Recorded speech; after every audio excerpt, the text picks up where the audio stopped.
پہلے سود کا گناہ سن لے. فرمایا گیا سود کا ایک لقمہ کھانا اور ماں کے ساتھ 36 مرتبہ زنا کرنا، یہ دونوں برابر برابر ہے. اتنا بڑا گناہ ہے سود کا. اب سنیے دل کے کانوں سے، کیسے کیسے بندے توبہ کریں کامیاب ہوتے ہیں. ایک جوان ہے، جوانی میں پیسے کمانے کی بڑی لالچ ہوتی ہے آدمی کو، کچھ بن جاؤں، کچھ کما لوں. اللہ کرے کمائے لیکن حلال سے کماؤ، حرام سے نہیں. خوب کماؤ، اسلام نے کمانے سے منع نہیں کیا، جمانے سے بھی منع نہیں کیا، مگر حلال. وہ جوان، اس کا نام حبیب تھا، بصرہ کا رہنے والا وہ جوان، خوبصورت جوان، سود کا دھندا کرتا تھا اور دگنا چوگنا 10 گنا جتنا چاہتا، جتنی مجبوری ہوتی اس سے اتنا سود وصول کرتا. ایک مرتبہ جس کے گھر چلا جاتا وصول کرنے، کچھ لیے بغیر ٹلتا نہیں تھا. حبیب نے اپنی بیوی سے کہا، میں اپنی زبان میں سمجھانے کے لیے کہوں، میں ذرا ہفتہ وصول کر کے آتا ہوں، تم میرا انتظار کرو. جیسے ہی وہ حبیب جوان بصرہ کا رہنے والا ہفتہ وصول کرنے کے لیے سود کا اپنے گھر سے نکلا، چھوٹے چھوٹے بچے بصرہ کی زمین پر کھیل رہے تھے. ایک بچوں نے کہا، ہٹو ہٹو دور ہٹو، حبیب سود کھور آ رہا ہے، اگر اس کے پیروں کا غبار ہمیں لگ گیا تو کہیں اللہ ہم سے ناراض نہ ہو جائے، ہٹو.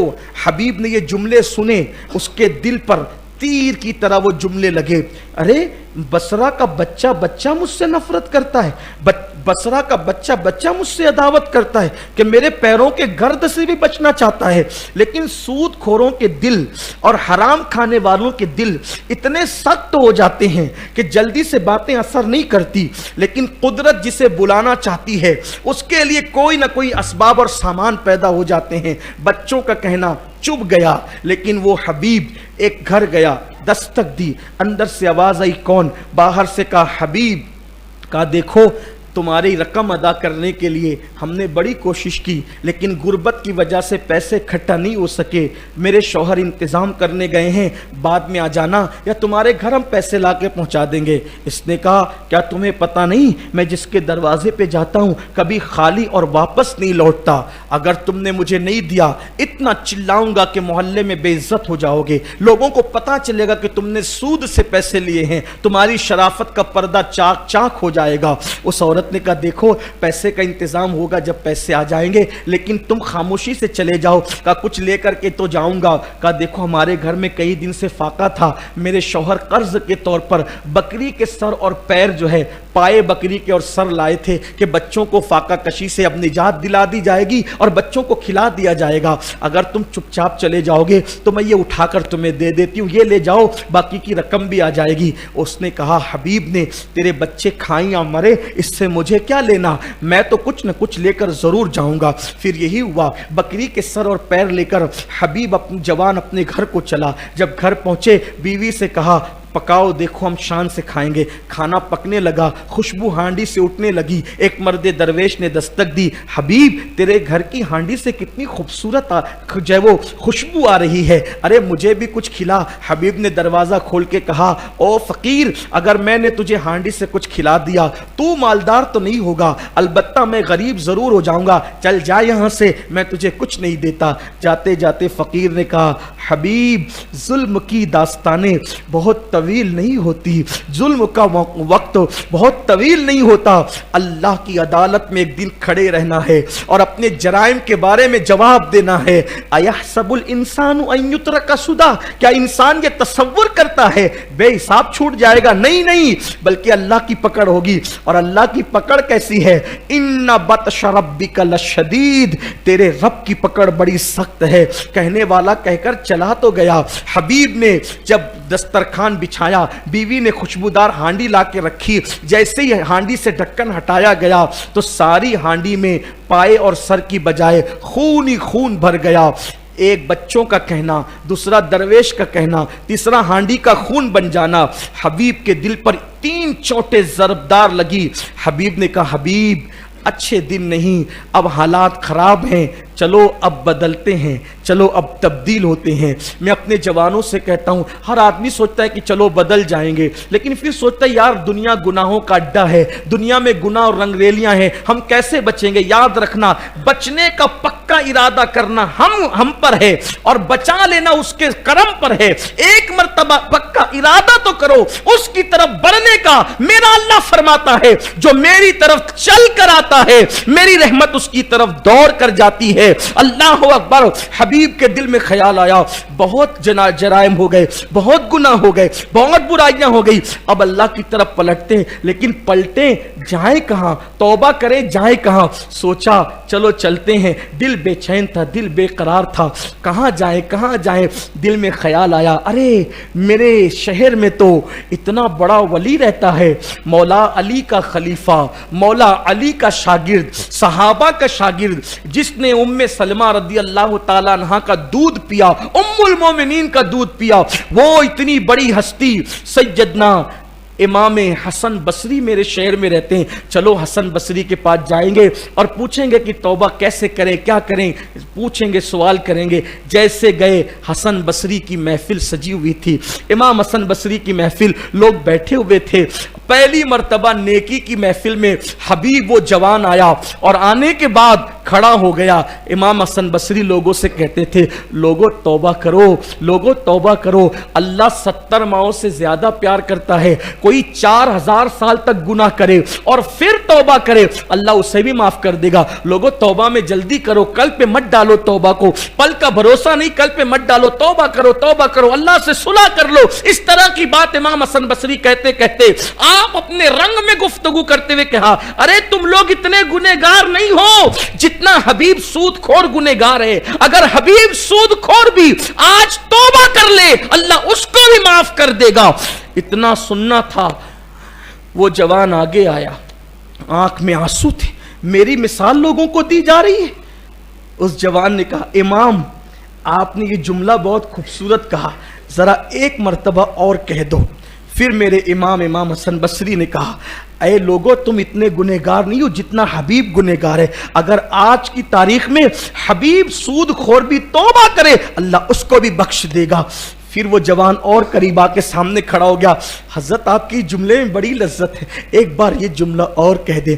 فرمایا لوگوں اگر آج حبیب بھی توبہ کرے نا, حبیب سود خور اللہ اس کو بھی بخش دے گا. پیر پکڑ لیے, آپ گواہ رہنا آج حبیب سود خور نے توبہ کر لی. امام حسن بصری نے کہا کون ہے تو؟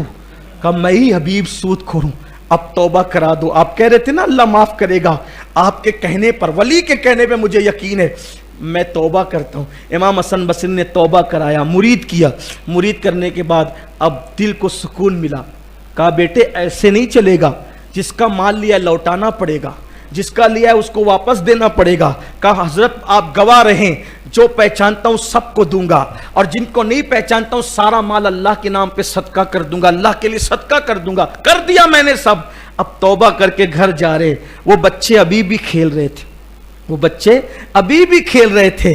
جیسے حبیب کو دیکھا کہا ہٹو ہٹو, حبیب اللہ کا محبوب بن کر آ رہا ہے, حبیب اللہ کا حبیب بن کر آ رہا ہے. وہ دور میڈیا کا دور تو تھا نہیں. حبیب نے آسمان کی طرف دیکھ کے کہا اللہ تو کتنا پیار کرتا ہے بندے سے, میں نے کتنے گناہ کیے کہ لوگ نفرت کرنے لگے اور میں نے توبہ کیا کر لی. بچے بچے کے دل میں تو نے میری محبت پیدا کر دی. پھر حبیب نے کہا اب زندگی بھر پرہیزگاری میں, تقوی میں متقی بن کے گزار دوں گا. پھر امام حسن بصری کے مرید ہوئے, پھر خلیفہ ہوئے, اتنے متقی ہوئے کہ اسی حبیب کو دنیا نے حضرت حبیب اجمی کے نام سے جانا. اور یہ حبیب اجمی کون ہے؟ غوث پاک کے پیر کے پیر کے پیر کے پیر کے بھی پیر ہے, غریب نواز کے پیر کے پیر کے پیر کے بھی پیر ہے, یعنی پیران پیر کے بھی پیروں میں بن گئے سچی توبہ کی برکت سے. پھر پتہ ہے کیا مقام ان کو ملا, کیا مرتبہ ان کو ملا سچی توبہ کی برکت سے. پھر وہ بڑے نیک ہو گئے, اب نماز بھی پڑھاتے تھے. ایک دن نماز پڑھا رہے تھے, ان کے پیر و مرشد جن کے ہاتھ پہ حبیب نے توبہ کی تھی امام حسن بصری ان سے ملنے آئے. راستے میں لیٹ ہو گئے, اذان ہو گئی, حبیب اجمی نے نماز شروع کر دی. اب امام حسن بصری کتنے بڑے بزرگ, انہوں نے توبہ کرائی. مولا علی فرماتے تھے جب حسن بصری ہو تو کوئی تقریر نہیں کر سکتا. حسن بصری کا کہ تقریر کرنا, یہ مولائے کائنات کے خلفاء مشہور 3 ہے, ایک امام حسن, ایک امام حسین اور ایک امام حسن بصری. سوچو جسے مولا علی خلافت دے کیسی ہستی ہوگی.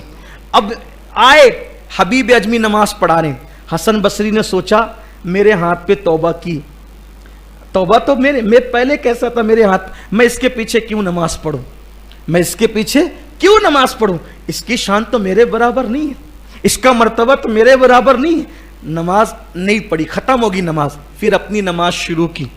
اس رات گھر گئے تو خواب میں اللہ کا دیدار کیا, خواب میں اللہ کو دیکھا.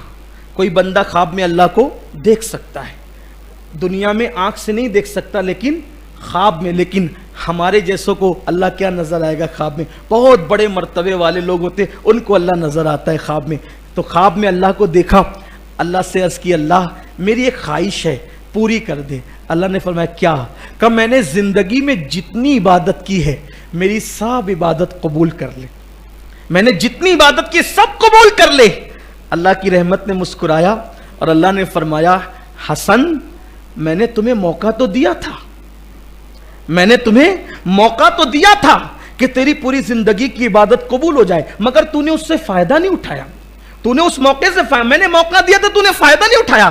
امام حسن بصری نے کہا مولا تو نے کب موقع دیا تھا اور میں نے فائدہ نہیں اٹھایا؟ کہا آج ہی تو مغرب میں تجھے موقع دیا تھا, اگر حبیب اجمی کے پیچھے نماز پڑھ لیتا تو تیری ساری زندگی کی عبادتوں کو وہ مقام مل جاتا جو تو چاہتا ہے. سوچو پہلے کی زندگی کہاں اور سچی توبہ کے بعد کی زندگی کہاں. امام حسن بصری جیسے وہ کہا جا رہا ہے کہ تم ان کے پیچھے ایک نماز پڑھتے تو تم جو چاہ رہے تھے وہ مراد کو پہنچ جاتے. یہ سچی توبہ کی برکت ہے. آؤ